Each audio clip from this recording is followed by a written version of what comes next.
مشہور شاعرہ زہرا نگاہ کے ہاں دعوت ختم ہوئی تو زہرا نگاہ نے ساقی فاروقی سے درخواست کی کہ احمد فراز صاحب کو ان کی رہائش گاہ تک پہنچا دیں۔ ساقی فاروقی نے جواب دیا، میں انہیں اپنی گاڑی میں نہیں بٹھا سکتا، کیونکہ جو ہی کوئی خراب شاعر میری گاڑی میں بیٹھتا ہے گاڑی کا ایک پہیہ ہلنے لگتا ہے۔ اس پر فیض احمد فیض نے طنز کیا، ساقی تمہارے بیٹھنے سے تو تمہاری گاڑی کے دونوں پہیے مستقل ہلتے رہتے ہوں گے۔ ایک بار پروفیسر ڈاکٹر عالیہ امام جو ایک بڑی جانی مانی اسکالر، شاعرہ اور ادیب کی حیثیت سے معروف ہیں، ان کے ہاں فیض احمد فیض کی دعوت تھی۔ مہدی ساقی گری کے فرائض سر انجام دے رہے تھے، شعر و شاعری کا دور چل رہا تھا۔ عالیہ امام کے بہنوئی نے باہر گھر والوں پر برسنا شروع کر دیا کہ عالیہ کا گھر اس قابل نہیں کہ کوئی شریف آدمی اس کے گھر میں رہ سکے۔ سید زادی کہلاتی ہیں اور گھر پر جام سے جام ٹکرائے جا رہے ہیں۔ آوازیں سن کر عالیہ گھبرائیں۔ فیض صاحب نہایت اطمینان سے عالیہ کے ساتھ باہر آئے، ان صاحب کے کندھے پر ہاتھ رکھتے ہوئے بولے، بھائی صاحب ہم تو کبھی کسی کی عبادت میں مخل نہیں ہوتے، تو پھر آپ کیوں؟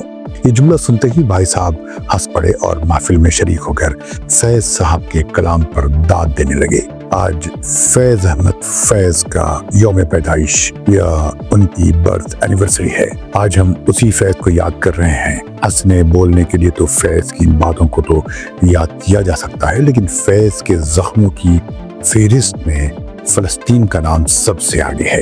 یہ وہ زخم ہے جس نے عرب ہوں یا غیر عرب سب کو ہلا دیا تھا۔ فلسطینیوں کے ساتھ ہونے والی ناانصافی کے خلاف مہاتما گاندھی نے بھی آواز بلند کی تھی۔ فیض میں کئی نظمیں فلسطینیوں کی حالت پر لکھ ڈالی، ملاحظہ فرمائیں۔ ان کی نظم فلسطینی شہداء جو پردیس میں کام آئے۔ میں جہاں پر بھی گیا عرض وطن، تیری تذلیل کے داغوں کی جلن دل میں لیے، تیری حرمت کے چراغوں کی لگن دل میں لیے، تیری الفت تیری یادوں کی کسک ساتھ گئی، تیرے نارنج شگوفوں کی مہک ساتھ گئی، سارے اندیکھے رفیقوں کا جلوس ساتھ رہا، کتنے ہاتھوں سے ہم آغوش میرا ہاتھ رہا، دور پردیس کی بے مہر گزرگاہوں میں، اجنبی شہر کی بے نام و نشان راہوں میں، جس زمیں پر بھی کھلا میرے لہو کا پرچم، لہلہاتا ہے وہاں عرض فلسطین کا علم، تیرے ادا نے کیا ایک فلسطین برباد، میرے زخموں نے کیے کتنے فلسطین آباد۔ اور پیشن کی وہ نظم جو آج کے غزہ پر بھی صادق آتی ہے، جہاں معصوم بچے ان مکانات کے ملبوں پر فلسطین کا پرچم لیے کھڑے ہیں۔ ان مکانات میں ان کا بچپن گزر رہا تھا جو ان کے ماں باپ اور بھائی بہنوں کی آج قبر بن چکے ہیں۔ یاد کریں فیض احمد فیض کی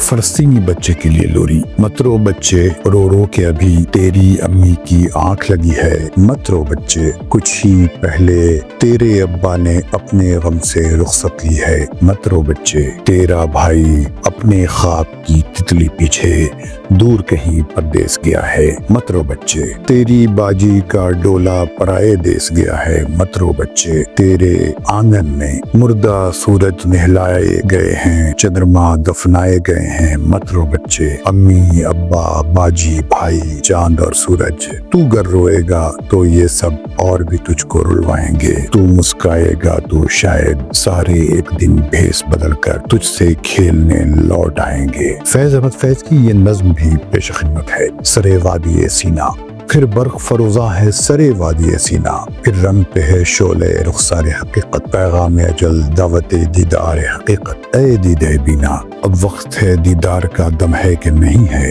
اب قاتل جاں چارہ گر کلفت غم ہے، گلزار ارم پر تو صحرائے عدم ہے، دندار جنوں حوصلہ راہ عدم ہے کہ نہیں ہے، پھر برق فروزاں ہے سرے وادی سینا، اے دیدے بینا پھر دل کو مصفا کرو اس لوح پہ، شاید مابین منو تو نیا پیما کو اترے، اے رسم ستم حکمت خاصان زمیں ہے، تائید ستم مصلحت مفتی دی ہے، اب صدیوں کے قرارات کو بدلنے لازم ہے کہ انکار کا فرما کوئی اترے، لازم ہے کہ انکار کا فرما کوئی اترے۔